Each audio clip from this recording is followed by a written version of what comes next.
So what causes muscle soreness? That's typically going to be caused by your new phases. If you haven't been working out for a while and then you suddenly start a workout, you're probably going to be sore, at least the first workout or so. If you are in a workout that has like multiple phases, then you want to make sure that it's probably when you switch phases that you'll start feeling it again.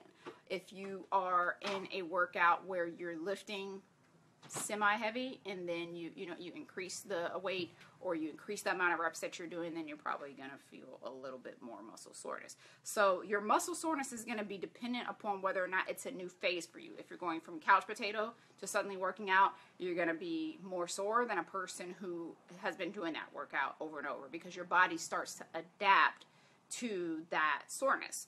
So, or not to the soreness, to the workout, and then you're not as sore anymore. So whenever you're starting a new phase, you're going to be a little bit more sore. Whenever you're doing a higher amount of reps than usual, you're typically going to be more sore. That's one thing that some people don't realize, is that higher reps tend to cause more soreness than lower reps. So a lot of ladies tend to cling to the high rep workouts because they feel like that is something that's actually, helping them to cut or burn the fat or whatever it is. So they tend to want more of the higher rep workouts because it allows them to lift lighter weights. But going on and on and on and on with your reps forever and ever, you get a great burn and you're a little bit more sore, but it may not necessarily be causing the same results as something that's lower, because you're doing more volume overall. So when you're going less reps with a higher weight, you're not going to be as sore as you are when you do something that's really, really high rep. Something else that causes muscle soreness would be negatives,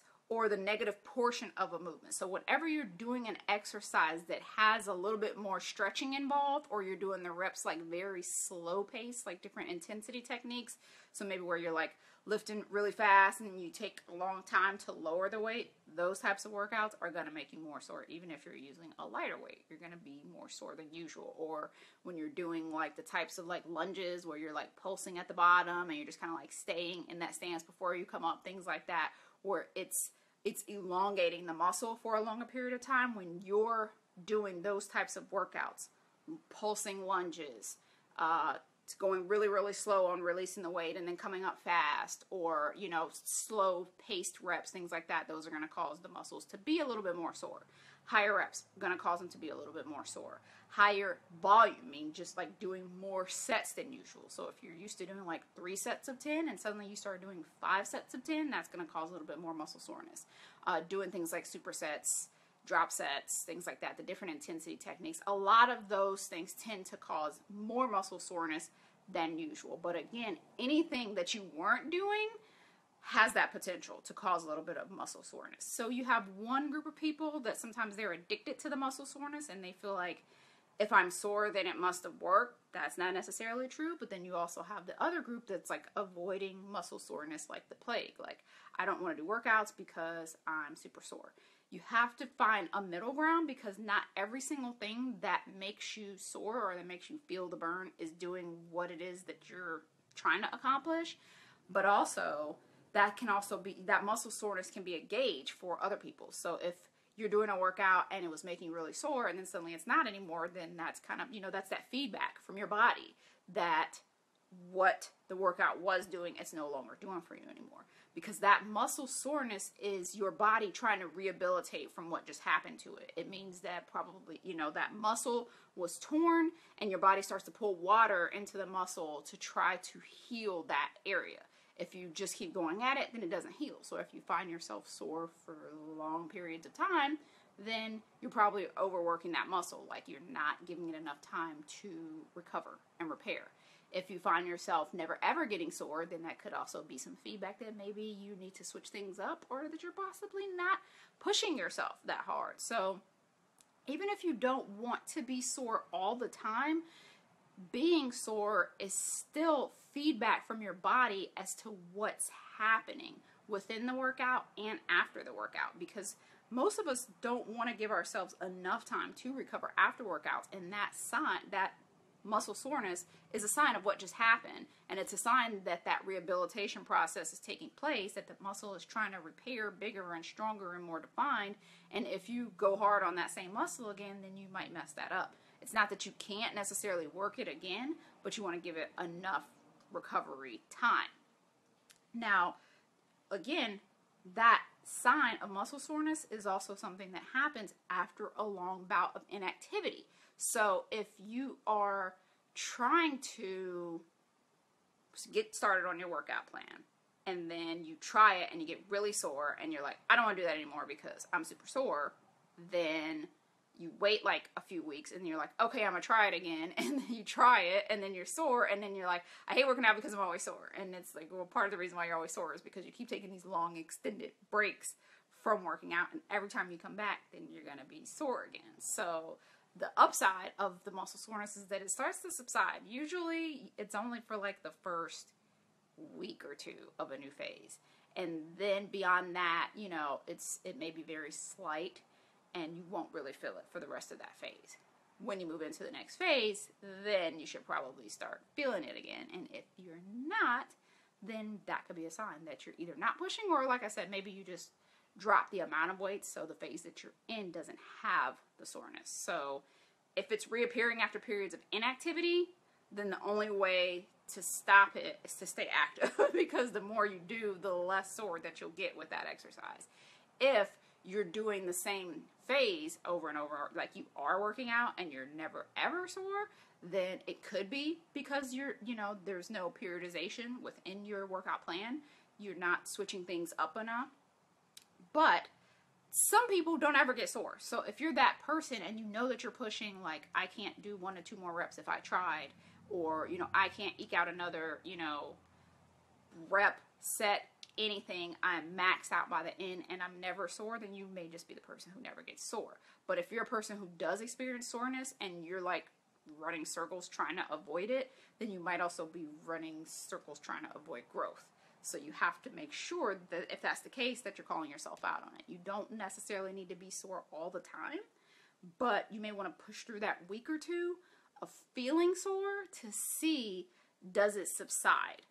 Not that I want you to be in pain all the time, but a little bit of pain is part of growth. So, like, regardless of what it is that you're trying to do, typically there are growing pains, and the same thing is happening with exercise. So if you're trying to avoid that, then you may be holding yourself back a little bit longer than you would want to, because you're looking for changes to happen, but you don't want to push through the pain points. If you are sore a lot and you don't necessarily like it, then you probably want to alternate,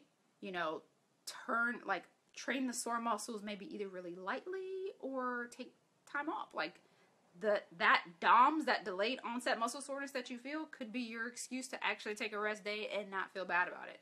You could also just be very, very lightly active on that day following. So just alternate, instead of doing all high activity stuff, do a day of something that may create the soreness, and then the next day or shortly following that workout, do something that helps to relieve the muscle soreness, like something lightweight, taking a walk. Like if your legs are really, really in pain after leg day, then going for a walk that night, or taking the next day and just doing really, really light, low intensity cardio to help kind of flush the legs and reduce that muscle soreness. And knowing that if the pain lingers for more than 2 to 3 days at a time after you've gone through the week initiation phase, then you may want to understand that is actually it could be a sign of overtraining or under recovery, which means you may need to take more time between your workouts for that to happen. So if you understand that and you know the difference between good pain versus bad pain, obviously a pain in your joints is something that you probably want to get looked at and you don't want to work through.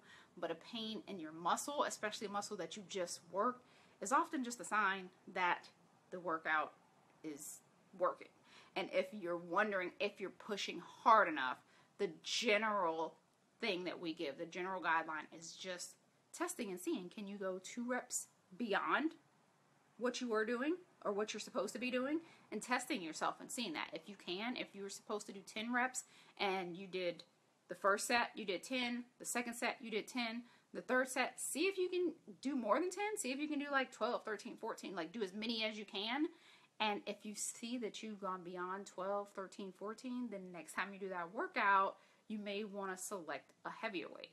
If you're coming up short, like you're supposed to be doing 10, but every time you're doing 8 because you're trying to be like super hardcore, then you want to lighten up your weight. So you want to use that to judge whether or not you're going hard enough. But some muscle soreness, whether or not you're going high reps, low reps, or whatever, is a sign that the workout is doing what it's supposed to do.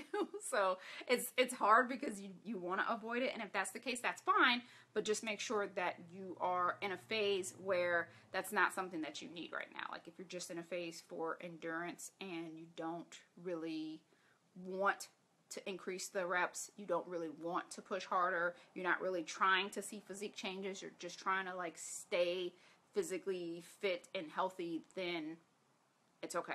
You don't have to push that hard. But if you're trying to accomplish goals, then typically, you know, have a couple of workouts that maybe you stay at that same weight so that you don't get sore, but eventually you want to push. And you can go as slow or as fast as you want, but that means you're pacing your progress too. So if you're sticking with a weight just because it won't make you sore, but you can go heavier, then you're also not reaping the benefits that that workout is supposed to be giving you. And if you're okay with that, then that's fine, because it's your workout and you have to make sure that it works for you.